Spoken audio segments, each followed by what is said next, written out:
Hello, everyone. Hi. So basically, it's an introduction class to Kabbalah. So it's like from Kabbalah from scratch. And we'll start with the word Kabbalah. Kabbalah is from the word lekabel, which is to receive. And what do we want to receive? We want to receive basically the spiritual secrets of life. We want to receive a certain insight into life, a certain deeper understanding into life, a certain godliness into our lives. And so basically Kabbalah is not, a lot of people think it's like another, I don't know, branch of whatever, spiritual studies, or another branch, or like, it's not connected to Torah at all, or whatever people think about it. But Kabbalah is just a deeper level of understanding everything that is written in our scripts. Like, you can understand things in a more simplistic way, or you can understand things on a deeper level. And the Mekubalim, which is basically the ones that we call the Kabbalists, who were basically trying to practice and understand a deeper level of life. So this is what Kabbalah deals with. Like every verse that we have is just another, a deeper level of understanding what's in our scripts. So there's an interesting understanding between. Hello, I'm sorry we didn't wait. I'm sorry too. Because I only have to. She's only been speaking 3 minutes. Yeah, literally 2 minutes. So, yeah. Really? So there's a difference between taking and receiving, right? So, like, notice that Kabbalah is coming from the word lekabel and not lekachat, which is to take, right? So, so in the last 20 years, a lot have been, a lot of Kabbalah has been used.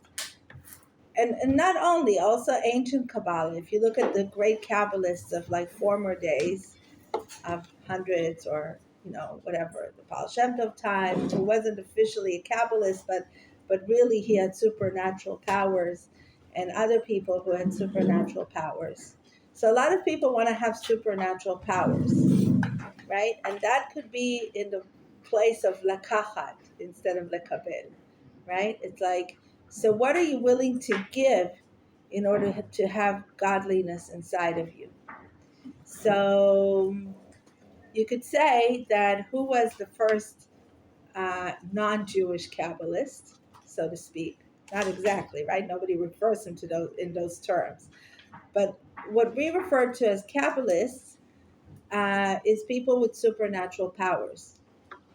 But not only, also with a deeper look at life. I just started talking like a second before you walked in, but we said the word Kabbalah is from the word lekabel, not lekachat, right?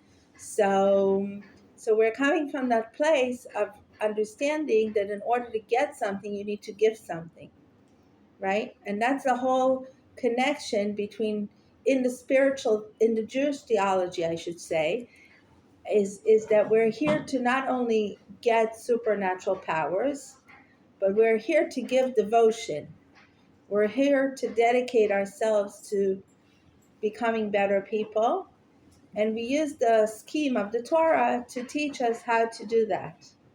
So whether we're more observant or less observant, some people, and this is what the Hasidic Kabbalists have taught us, that sometimes you reach heaven in 5 minutes. You might have not, and even like if we go back to the Talmudic times, where who was it? Rish Lakish, right? Who made his tshuva on his last day of life? Was it Rish Lakish? Who was it? I forgot the name now. I think it was Rish Lakish. I don't remember. One of the Talmudic sages who was the rabbi of the founder of the Talmud, Rabbi Meir. His one of his rabbis, who at some point went off the derech and stopped keeping Shabbos and wasn't observant according to what we call observance, right? But he made tshuva on his last day. on his last minute, actually, because he died a second later. So, and it says that he went directly into heaven, right? So sometimes all it takes is 1 second, right? There's a story about one of the stories of the Hasidic times of guy who came to the Rebbe and he said to him, I don't remember the full story right now, but he came to the Rebbe and he said to him, why are you shining like that? The Rebbe says to him, why are you glowing like that? He said, I don't know. What am I glowing? Like, what do I know about my own glow, right? So, so he says to him, what have you done in your life? Well, tell me about your life. He says, haven't done anything. I'm an ordinary guy. He says, no, you must have done something very special. He says, one time I saw this family, this Jewish family, being carried through the marketplace, and their father was captured by the Cossacks and was beaten on, so that the Jewish community will give ransom for him. And I saw that this guy wasn't going to survive it, and so I said, "Please beat me up instead of him." And I laid myself in front of the beating for him. So the Rebbe says, "Now I know why you're glowing, right?" So basically, the Kabbalistic stories are filled with stories of like this 1 second in your life that you did the right thing, that you came with full devotion, with total devotion. And you think that, like some people will try to argue maybe that, whatever it is that you dress a certain way or eat certain things or walk your life in a certain way, and that will reach you a certain insight and that will reach you to a certain something that we call heaven, etc., etc. But the Kabbalists come to teach us that we know nothing about this life. We don't know the Cheshbonot Shamayim. We don't know the counting of heaven. We don't know the way, what God's perspective over the world is. And that's basically the whole Kabbalah on one foot. We can go home goodbye. Isn't Kabbalah supposed to teach us how to a better understanding of everything, like creation? Yeah. Now that's the second thing. Yeah, we're not really going home yet. That is just the beginning. Yeah. So that's basically the very fundamental understanding of what Kabbalah gives us to understand, to come from the heart, not to come from the head so much. If the Torah comes much more from the head, Kabbalah comes much more from the heart. And I'll give you a beautiful story about the Baal Shem Tov. The Baal Shem Tov, who is considered to be one of our Kabbalists, and then I'll go back to saying who was our first non-Jewish Kabbalist, so to speak. The Baal Shem Tov, one time a woman came to him crying, sobbing that her husband left the house and she can't find him and she doesn't know where he is. And according to according to the rules of practicing basically your supernatural powers, Kabbalistic powers, he was supposed to navel vasa first, wash his hands first, and he just told her, go there and there, and to this particular house in that particular village, and you'll find your husband there. And when she left, his assistant said to him, Rebbe, why didn't you wash your hands first? And the Baal Shem Tov said, couldn't you see how much she was crying? I couldn't let her cry for more another second.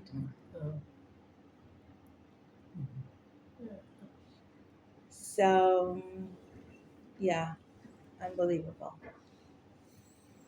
And so what is the taking versus receiving, right? So I'll go back to saying who is the first, so to speak, non-Jewish Kabbalist or supernatural powers that we find in the Torah? Bilam. Yeah. Right? And it actually says in the commentators that Bilam is given to the nations so that they will not have the opportunity to say, well, these Jews, well, of course they're so holy because they hold these holy people amongst them and supernatural Kabbalists around them. And so, of course, they're so holy. So Hashem gave them someone too. And ever since then, he's given them a bunch of supernatural, the whole world has supernatural power people. But the question is, where are your powers coming from? Are they coming from the holy side or from the unholy side? And probably only you and God know if it comes from the holy side or not the holy side. Nobody really knows what's going on inside someone's heart, inside someone's thoughts. So just like we didn't know why or whoever it was, that I can't remember his name right now, the Rebbe of Rabbi Meir from the Talmud, that made tshuva on his last minute, right? We don't know how God calculates our hearts. So we don't know what's going on in somebody's, spiritual world. So Bilam, we know that he was, just one sentence. Yeah. We know that he was a thief. We know that he was sleeping with anything, including his donkey. We know that, like holiness was probably as far as sun from the moon from him, right? Where do you know that from? The Medrash. You're right. I can't know. But that's what we learn. Okay? So that's the knowledge that was given to us. Maybe it's true, maybe it isn't. But the truth is, in the end, he came to curse us for money. Right? And whatever you would pay me, I wouldn't come to curse you for money. So let's even say he wasn't sleeping with his donkey, and let's say he wasn't a thief, but just the fact that you can be bribed is not so holy already. You can agree to that, right? I have a difficulty with the supernatural. Okay, go ahead. I just have a difficulty with it. Tell me. I don't think it exists. Okay. Can you define supernatural? I can only say that I've seen paranormal phenomena in my life more than once. What does that mean? I've seen my own children come from the dead. Seriously. I've seen money come out of nowhere. I've seen, I've seen a lot of things that I couldn't explain in my life with natural, objective data. So things that exceeded the natural order of the Of universe. life. Yes. Okay. Yes. Well, your knowledge of the natural order of the universe. My knowledge. Yes, Yes. your knowledge. Yes, and it actually says in our scriptures that that the supernatural is not is within the natural forces. That there is a certain mix between the natural and the supernatural that we don't understand. Go ahead. But we also, I think the Rebbe said it, every soul has a hum. What's a hum? A hum, a tune. A hum. A tune. Okay. And I don't know if that's supernatural or not, but I think that when we meet people, we get a feeling from them, and maybe that's the hum, their hum. Can you expand on that?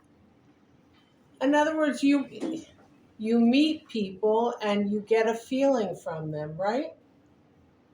I think you get a feeling from the people that you meet one-on-one. Right. And you can feel An energy. That's right. Okay. You can feel their energy. Right. But it is funny that you should say that because I had. You come here. I can't see him. Sorry, I'm breaking my neck like I want that. to get Yeah. the doors. Okay. I had an artist friend who was quite famous, and he ate a meal with a deaf person, and he couldn't get over. He told me this story over and over again. The deaf person had a hum because he doesn't know that he's eating. He's going, what a delicious meal this is, and not caring that there were observers around. So I concur that everybody may not be aware of, Right. and may not utilize, but they have their own vibrations. Yeah, absolutely. Yeah. Right. Simon Jacobson said that, not the Rebbe. Mm. Or maybe he got it from the Rebbe. Right. Can you agree to that? I can say I consciously astral projected in 1960. Projected? Yeah, What's projected? I left my body. Okay. Yeah. I just, but I did it I purposely decided I wanted to do that, and I did In it. a meditation, basically. Yeah, I laid down in the bed at night, just like that, and then went through a relaxing Right. program, Right. and then I see here I see a white light, and then I start by putting my hand here by my heart, feeling my heart. Then I take that away, and then I can feel my blood circling through my body, and then you consciously try to watch yourself go to sleep. Right. And so I consciously watch myself go to sleep. The next thing I note is I'm here looking down at my body. Yeah. And I got a little bit scared. And I Just went a back little. because I didn't want anybody to cut my umbilical cord. You know? Isn't sleep 1/60th death? Right. Which I was. But I don't know if I that's was going to say to supernatural. that. I I think remember it's just a leaving my physical body extension. from a very young age, maybe 3, 4, 5. I don't know. Very, unconscious, unknowledgeable age. No spiritual classes or Right. whatever.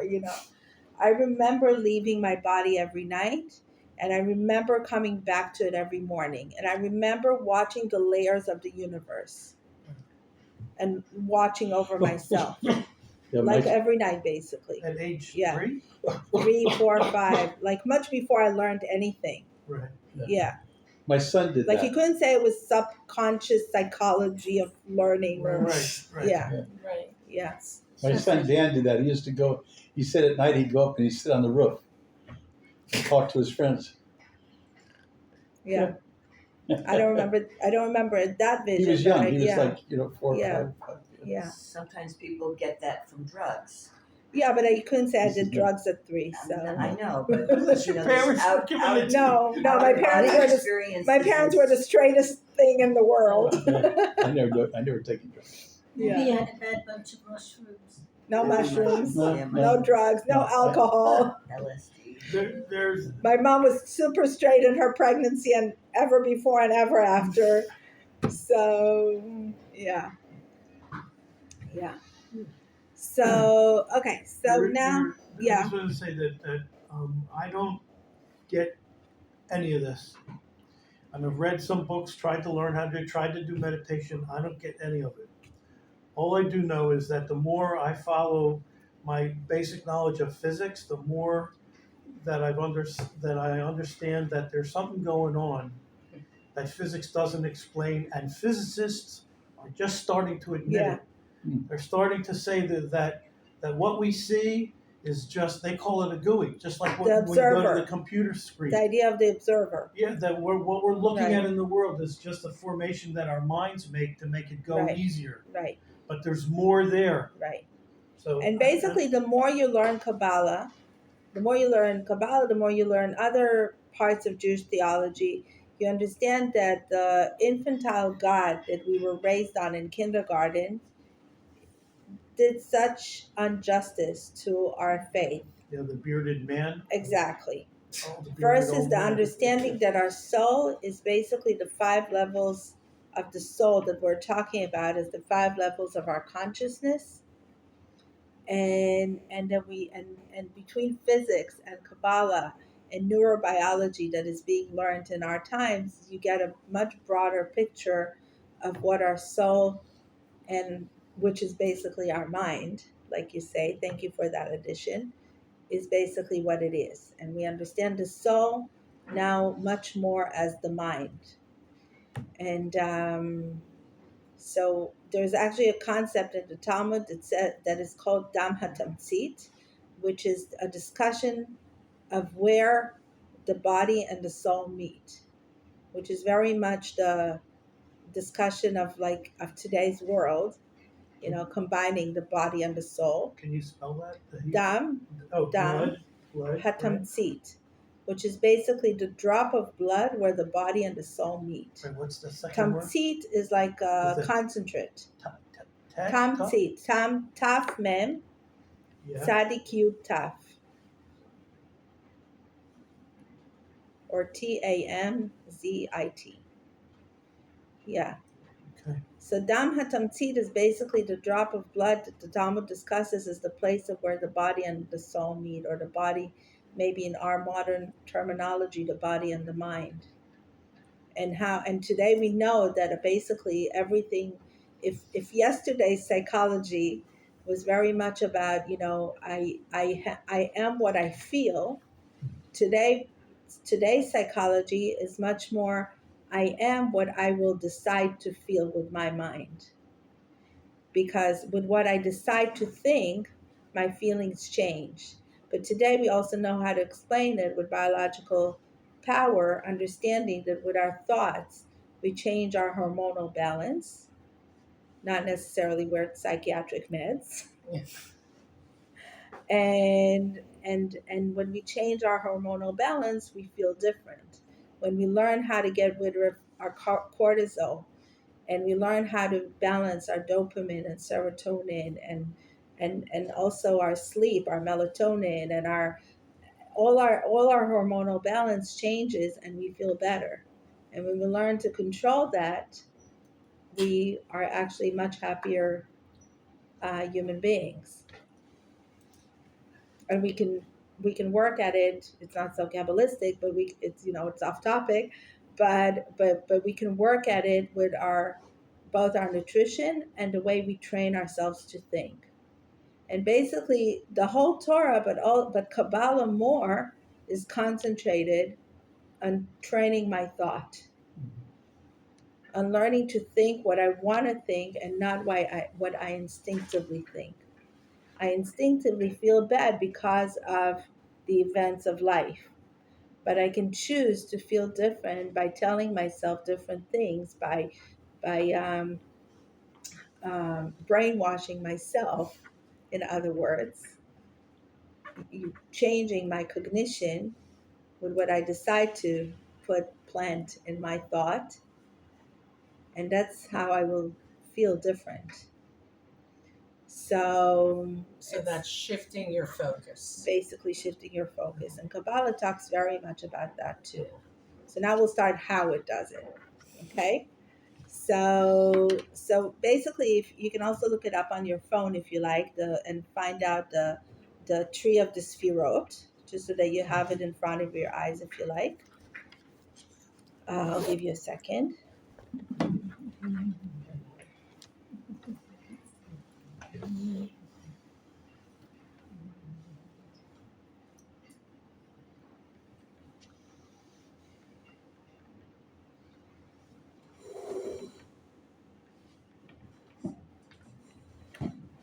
So if you look at the tree of the Sfirot, number one, you have the crown on top. And in the one that you will find on Google, you will not usually find the one, but under Keter, which is crown. So basically, it says that there was a time in history, which we refer to as the time on Mount Sinai, that we all sort of had this imagery crown on our heads. Okay, which means basically that we had like this, like if you look at the psychedelic experience that is described in the Torah as the receiving of the Torah, right? What does it mean that we heard the sights, and we watched the voices, right? Today we can understand it as the psychedelic experience of all your senses being mixed up, right? So what does it mean that they get mixed up, and how can we, and how can we put everything in order? So we all have this crown on top of our heads, and this crown, so to speak, imagery crown, yeah. And this crown is basically the ideological, um, um, or the thought that is on top of all of us, the conceptual world, all the concepts that we live by, all the thoughts that we live by, all the imagination that we live by. And there's a lot written about imagination in the imagery world in our scripts. But the idea is that, everything that is starting in the world starts from a certain imagination and continues with a thought process that brings certain fruits, that fruits into something, right? So this is also the idea of Bereshit bara Elokim et haolam. What if you look at the word olam from a Kabbalistic perspective? The word olam from a Kabbalistic perspective comes from the word he'elem. He'elem is void, right? So we are forming, right, out of nothing. In a way, when a baby comes into the world, we know nothing about him, right? We don't know what he's going to be like, what he defines inside of him, what he holds inside of him, what he contains spiritually inside of him. And we all are that baby, right? That grew into something. How did we grow into something? From all this schooling that we went to, and through all the imagination that we're going through, and every imagination that we thought about and made something of became something fruitful in the world, right? Now, it could have been positive fruits or negative fruits, right? If I use my imagination in a positive way, I will fruit, I will bear productive fruits in my life, right? But if I will use my imagination in a non proper way, I will fruit anxiety, sadness, frustration, anger, right? Which will take me down a not such positive path, right? So there's the keter. It contains, first of all, the whole idea of forming thought. Okay, then we have, now you could say it's very, like, understandable and there's nothing new about it, but if you don't look at it from scratch, you can live a whole life of, like, oh, okay, one time I'm anxious, one time I'm happy, one time I'm angry, one time I'm whatever. But if you look at the idea that I have control over my mind, I have control over my thought, it's not just random thoughts that run through me and disappear, and what can I do with it? No, it's not true. My world, my olam, is contained from that he'elem, which is that void of thought, which I make into something. I make it into fruits, either productive fruit or destructive fruits in my life. I decide if it will be a productive fruit or a destructive fruit in my life, right? What about mental illness? Even mental illness. Even mental illness? So Even, somebody not who's even mental illness, schizophrenic? even physical illness. Oh, okay. But yeah, mental illness comes before physical illness. Mental illness is when I don't control my mind. Physical illness is all my suppressed thoughts that I didn't allow to, or maybe I was even strong enough to suppress them mentally, but it came through my body. How do you address the evil inclinations of people? Because if we have a choice. Can you, like, make it in a parenthesis for later? I don't. Oh, Yeah, okay. it's too No hard problem. for me No to, like. problem. I'll. Yeah. Yeah, I'll go a little bit too much off the topic Yeah. right now. Okay. That's a big one. Yeah. A Yeah. whole class. I know. But reminded me about it later. Okay. If I don't get back to it myself, but I will probably get to it eventually. Maybe if not in this class, next class. Okay. So we have that crown. Okay, so then what happens after I've realized that I have a thought process that allows me to build a positive world or a negative world? That it's not just a void, a vacuum in my mind that somebody controls my mind with this plants anxiety into my head or plants positiveness into my head, but I have control over my positive forces versus my negative forces. Then I look at how I do it. Okay, so how I do it has basically, if you know the crown, right? Like every crown that is being uh, pictured or like drawn, right? So you have like those 3 pointers in a crown, right? So in the in the Kabbalistic scheme, those 3 pointers refer to 3 forces, our main forces in life, which is desire, pleasure, and faith. Now, when I say faith, I don't mean religious faith, okay? or even godly faith. Faith is a very big word that holds within it a lot of, basically, I will translate the word amuna into not saying faith but saying belief system. We have a billion belief systems, right? What is my belief system contained of? What do I believe in, right?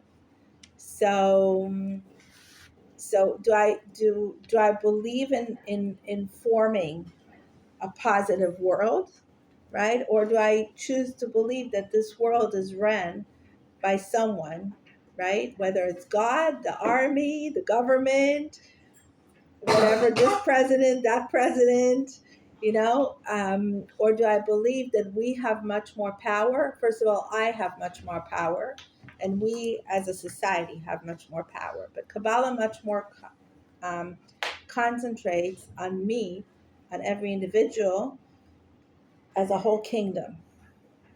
Which, if you will look at the bottom of the scheme, the last um, thing at the bottom of the scheme is Malchut. Mhm. And Malchut, the idea of Malchut is that I am a kingdom. I am the king of my kingdom. So how do I become the king of my kingdom? What are the tools that are in my life to become the king over my kingdom? The kingdom of my mind and the kingdom of my deeds. So, so going back to desire, pleasure, and belief system. So desire, we'll start with pleasure, okay? So we know in modern psychology, already not such modern psychology, but psychology in general, that a person either runs towards pleasure or runs away from pain. That is our motive. That is our motivation engine, right? And fuel is we either run towards pleasure or we run away from pain. Otherwise, we could sit here all day, right? If somebody would be serving us the food and would be making the money for us and would be cleaning the house for us and right, et cetera, then we would probably run towards pleasure, maybe, our next adrenaline extreme or whatever. I don't know what, each one to their pleasure, right? But in general, what drives us is either seeking pleasure or running away from pain, right? So most of us are not running towards pleasure, but we maybe are running away from pain because we understood at some point in our lives that what can we do? Nobody's going to be serving us 24/7. Got to take care of our own lives, got to create a life, take care of our children, feed them, blah, blah, blah, blah, blah, right? Get a profession, go to school, whatever it is, right? And build our lives. So now what happens with constructive versus destructive pleasures, right? Which is the kind of main topic that the whole world talks about, right? Because the whole world is either running away from illness or running away from addictiveness. Right? We're running away from so much pain in the world, running away from wars, running away from misjustice. Tornadoes, earthquakes. Right, but even let's put those aside for a moment. They're less in the range of our control, right? Definitely. Let's even just take those things that are a little bit more in the range of our control, which is what we're addicted to, the issues that we have in our families with our loved ones, or our colleagues, that hurt our feelings or we hurt their feelings, et cetera, et cetera. All those little and big pains that happen in our lives that we're trying to figure out how to reduce, right? So first of all, we need to identify, and today so much money goes away by people, let's go to this program because I'm addicted to sugar, because I'm addicted to procrastination, because I'm addicted to fake dopamine, whether it's alcohol or drugs or sex or porn or you name it, right? And people spend thousands and thousands of their good money to save themselves or to save their teenagers or to save whoever, right? So how do we heal the world from all that? Isn't So it a question of healing yourself? what? Is it not a question of healing yourself? Yeah, also healing Not the ourselves, world. of course. But when I'm saying the world, I'm saying ourselves, our families, our, you know, our closer ones and further ones. Doesn't matter. Usually each one is more busy with their closer ones. But obviously, we deal with also, eventually we also deal with everything. We don't deal with it in our daily lives because when I go to deal of how do I stop tornado in the world, I don't know, maybe there's a physicist in the world who's going to figure out that in the world, but that's less of my job, right? I can deal more with like the personal life of a human being, the personal kingdom. And my personal kingdom will also create like a cycle effect or a butterfly effect on the wider surroundings. So there's a beautiful story about the Kotzker who lived about 150 years ago, maybe a little more. And he used to say that when I was young, I wanted to fix the world. And then some time went by, and I figured I'm not going to fix the world, at least I'll fix my country. And I grew up a bit older. I figured I'm not going to fix my country, at least I'll fix my city. Finally, I grew up and I understood if I would have fixed myself. Oh, sorry, he said, and I realized I should fix my family, right? So finally, I grew old enough to understand that if I would have fixed myself, that it would have affected my family, and my family would have affected the town, and the town would have affected the country, and the country would have affected the whole world. So, so Kabbalah much more deals with my world, first of all, but also understanding that my world affects the whole world. And if I fix myself, I am fixing the world. So I'll tell another beautiful story that there was the student of the Baal Shem Tov is after the Baal Shem Tov died, he had like, again, you can argue with supernatural powers, yes or no, but he claimed to see the Ushpizin on Sukkot, that they would come to his sukkah and he would see them with physical eyes. So, so after the Baal Shem Tov died, he had prayed that his oldest students of the Baal Shem Tov started coming to him for a bracha, and he became so busy he was losing himself and he was going crazy. So he prayed that everybody should forget about him and not recognize him. So Shabbos comes, he comes to shul, he says hello to people, and nobody recognizes him, and nobody comes for a bracha, and nobody, comes for an advice, and he's like, oh, that's nice. I finally got my life back to myself. So he goes home, and his wife and children don't talk to him either. They also don't recognize him. They don't say good Shabbos. They don't say nothing. So he's like, oh my gosh, I forgot to restrain my prayer, right? Got to watch what you're asking for, right? Yeah. So, but he says to himself, okay, I asked for it. Now I have all the time in the world to pray and meditate and learn, and nobody's disturbing me. And I got my peace of mind again.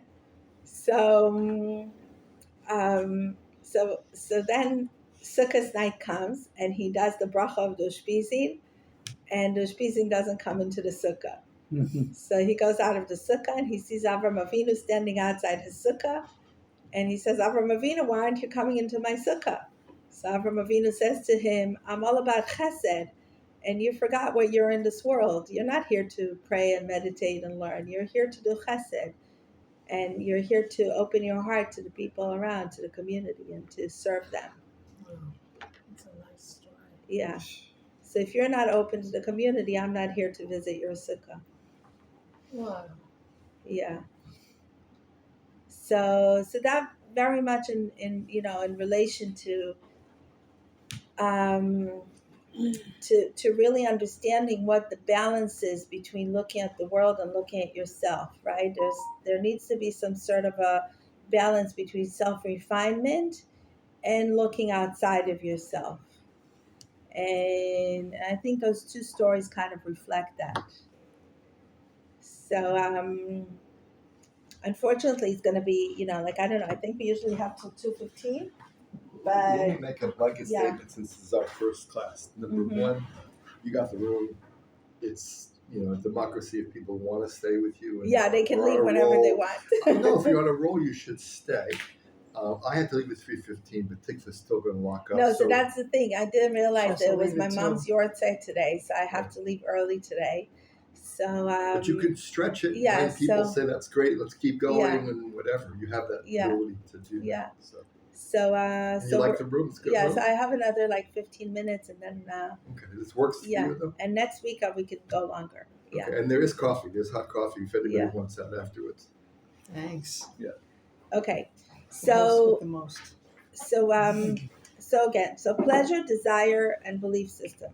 So what happens is like my desires are founded on the understanding of what my pleasure points are, right?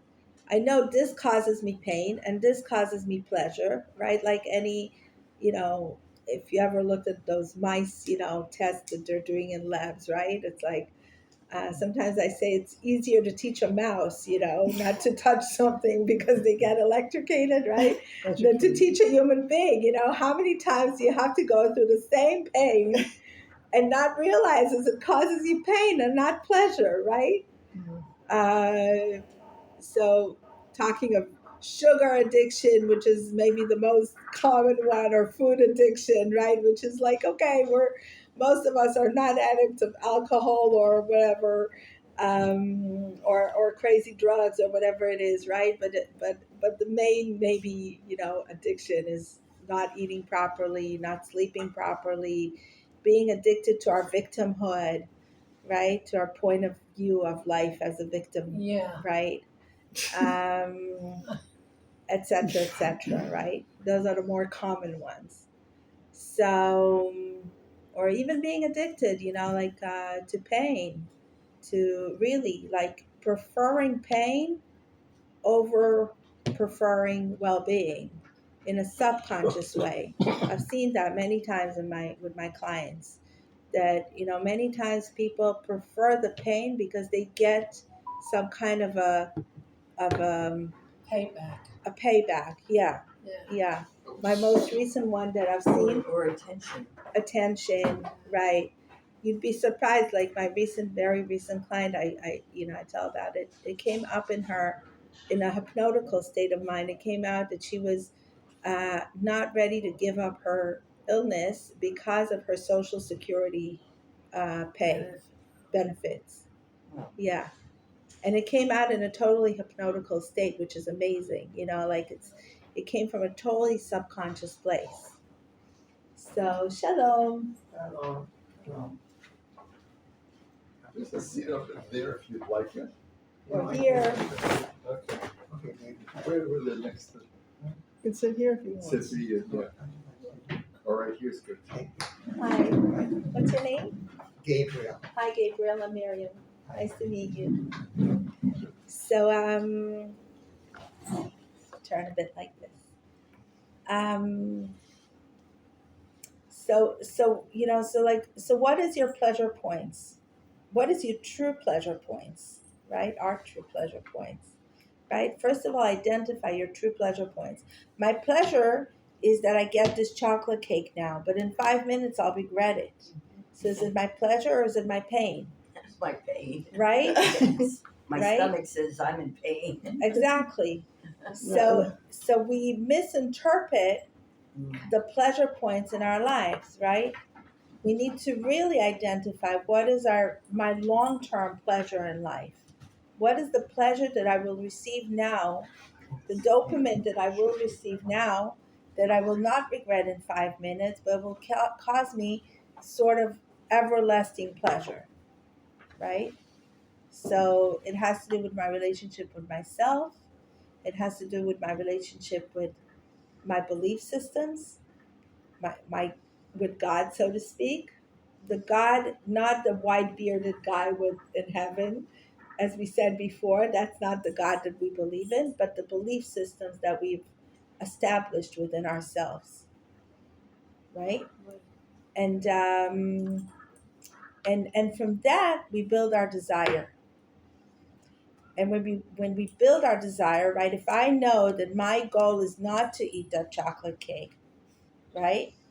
My goal is to figure out a plan how to stop eating that chocolate cake every time I look at it, right? So from that, I can start building a plan and building my desire and building my motivation skills to grow towards doing what it is that I need to do, And moving down on the saffron tree. right? Which we'll Right. get to in the further classes, right? Yeah. So, and once I've decided that those are my pleasure points and therefore those are my desires, after I've decided what my desires are, my true desires are, those are my new belief systems. And those new belief systems become my fuel for my future desire.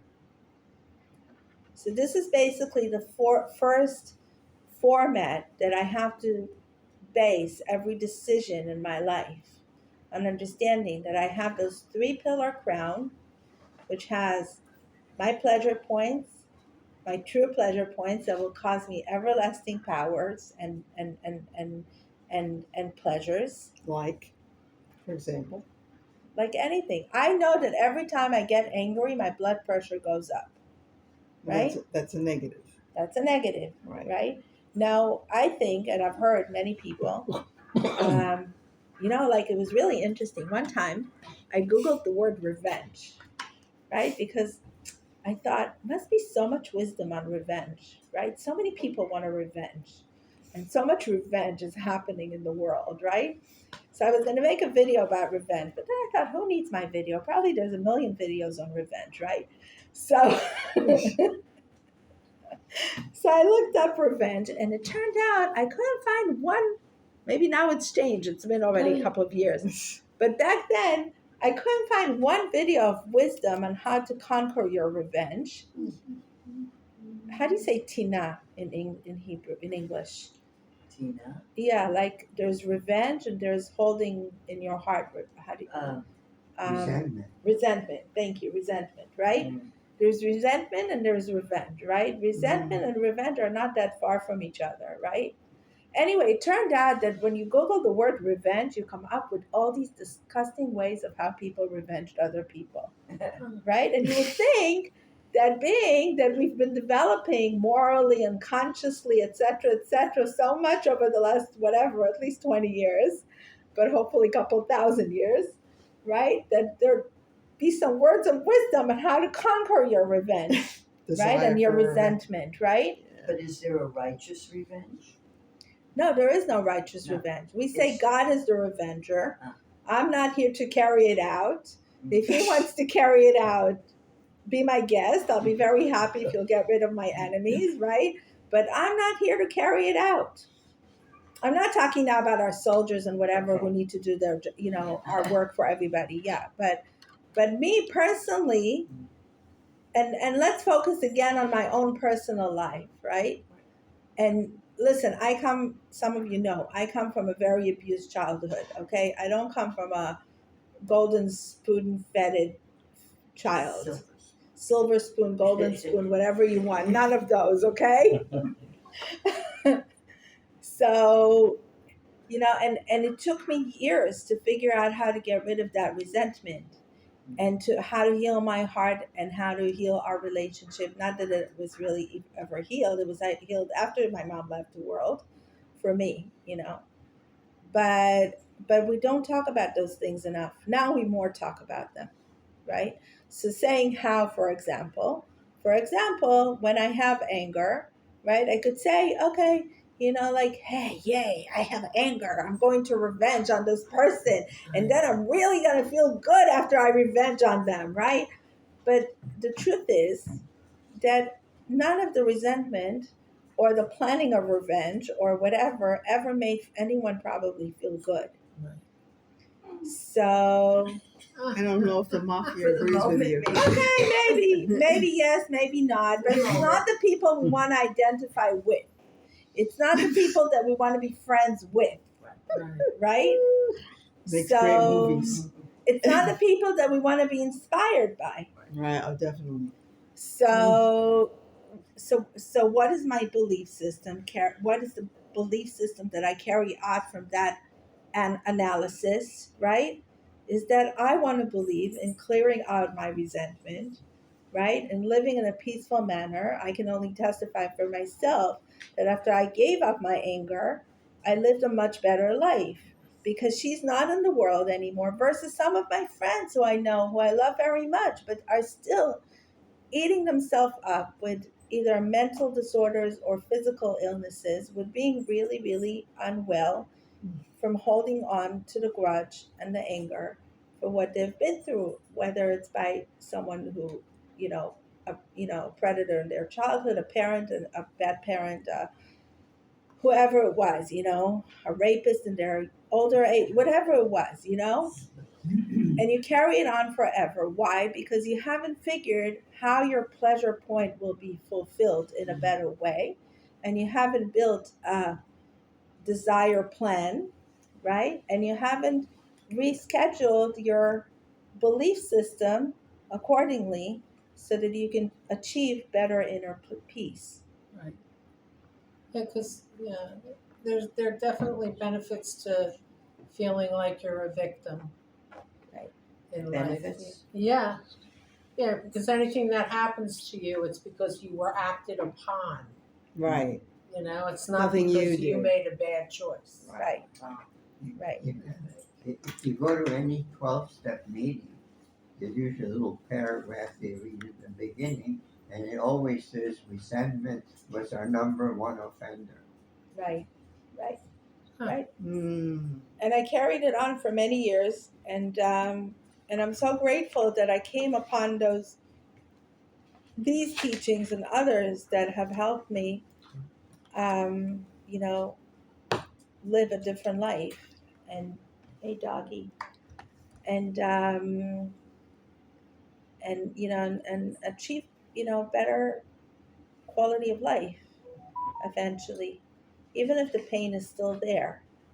But and the pain might never leave, but at least it reduces. What I was going to say was that petting the dog is probably the best thing you can do for your blood. Right. Right. Okay. Or watering your plants or taking care of somebody else, right? Right. Yeah. Yeah. May I just interject before we do leave? All of you that want to come again should